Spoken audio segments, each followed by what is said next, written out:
Final year project title is Undersampling-based fast and low-power wideband spectrum sensing with block occupancy pattern. Let's start with the background. Cisco forecasts that mobile data traffic will grow rapidly in upcoming years. Dynamic spectrum access has been proposed to satisfy the skyrocketing wireless data demand. At the same time, FCC releases multiple bands for dynamic sharing.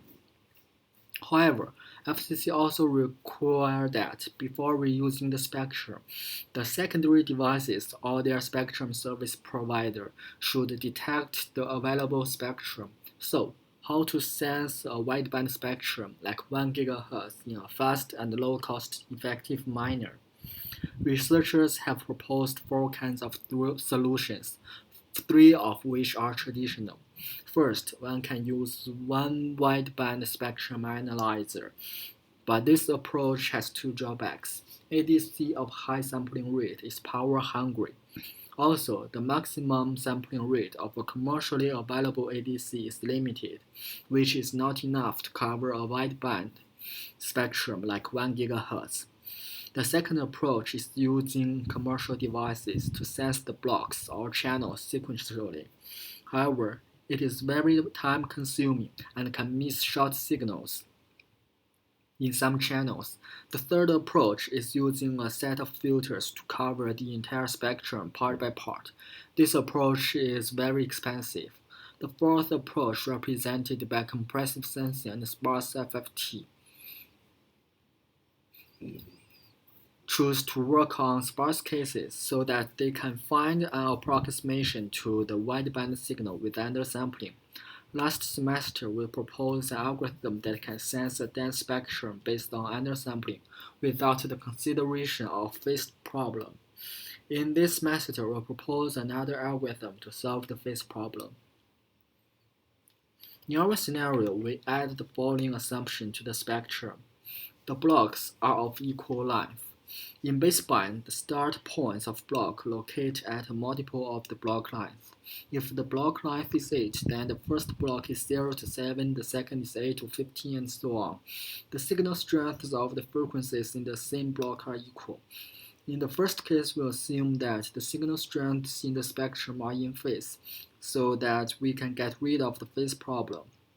In the second case, by taking coherence bandwidths and multiple path propagation into consideration, we assume that the signal received in each block follows a linear phase. I'd like to talk about our contributions first. Given a spectrum consists of n blocks with block length L, we propose an algorithm to sense the spectrum with an ADC of sampling rate 2b.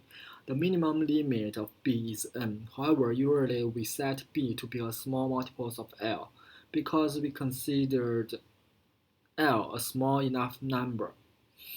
We proposed the circulant solver algorithm last semester, and this semester we propose another algorithm named the maximization solver, so that when the signal of every block is in linear phase, we can reconstruct the spectrum from its ADC version. To make sure maximization solver works, we conduct noiseless simulations to evaluate the performance. In 90% of the cases, the metric is very small, usually less than 0.5%. So the algorithm generates little error. We will talk about this later. We test the circulant solver in noisy cases. The algorithm can achieve very low false positives and false negatives. For the two algorithms, we use the same filter. Recall that undersampling in time domain will cause aliasing in frequency domain. We set restrictions to the filter bandwidth so that we can make sure that the start points of different blocks do not collide with each other. The restrictions are that B and L are co-prime. The minimum more common multiple of them is greater than big M is equals to small n times L.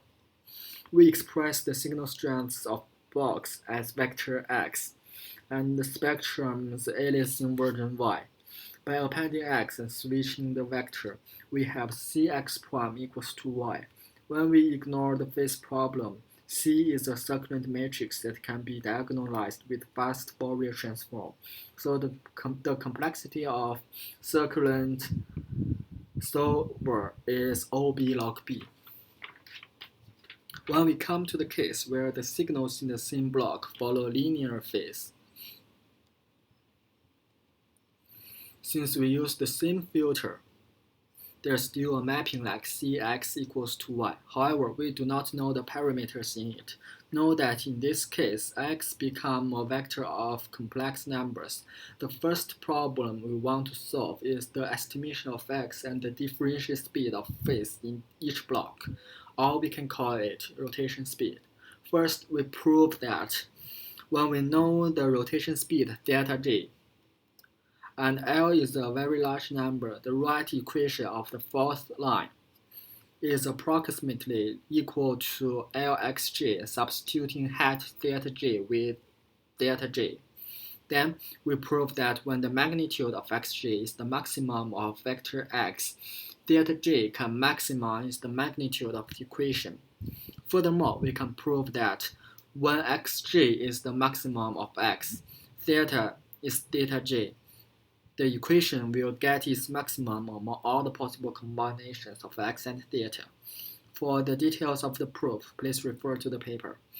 Also, solving the maximum xj, we subtract its contribution from y and solve the second maximum and so on. In this way, we can get an estimation of all the blocks. Here's the algorithm. We use an indicator to indicate how many channels we have recovered. Also, we select a number of points from 0 to 2 pi to try all of them out to solve the maximization problem. Say that we choose PL points between 0 and 2 pi. The complexity of line 4 is OL. For the complexity of the second line, because we need to try out all the possible combinations, the total number of calculations is PLN. The complexity of this line is ONL. We need to execute line 2 to 10 for n times, and line 2 will dominate the complexity of each execution. The total complexity will be On square L. To make the performance of algorithm more promising, we analyze the error bound of the algorithm. We make some further assumptions to make the analysis concrete, but not affect the result greatly.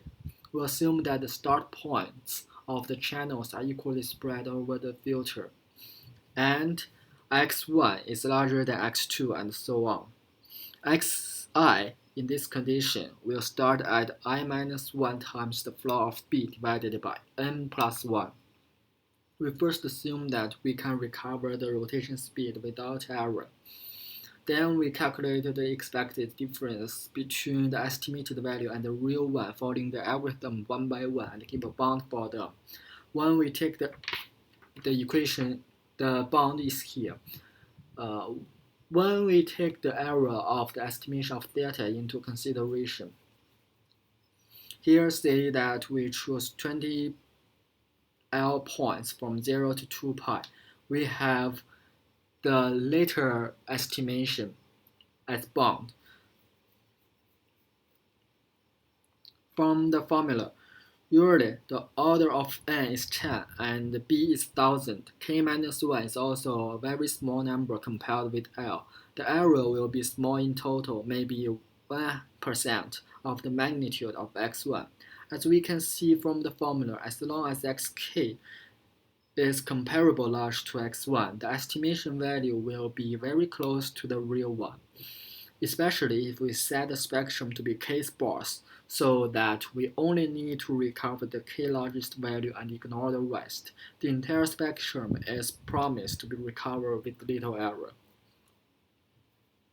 We build a proof of concept experiment to evaluate the performance of our algorithms. For maximum solver, we use the sum of square error divided by the sum of square as metric. We run the experiment 100 times in noiseless environment. From the figure, we can see that the value tends to be very small. For 90% of the experiment, the value is smaller than 0.5%. We conclude that this algorithm is very efficient in the ideal case. For circulant solver, we use the false positives and false negatives two matrix to evaluate the system. False positive is the fraction of empty channels that incorrectly reported as occupied. False negative is the fraction of occupied channels that incorrectly reported as empty. The left figure shows that although our work can achieve good performance when the SNR is large, it may not work well when the noise is strong, so we take on a further step to improve the performance. We found two possible ways to reduce the impact of noise. Given that the noise is independent by central limit theorem, the variance of mean is smaller than the original one. We can estimate the signal strengths for multiple times and take the average, either by involving more devices or by measuring for a longer time. The right graph is what we can get if we use 5 devices. And our conclusion of this project is that our work offers a fast and cost-effective solution for identifying occupied frequency block in a wideband spectrum. Thanks.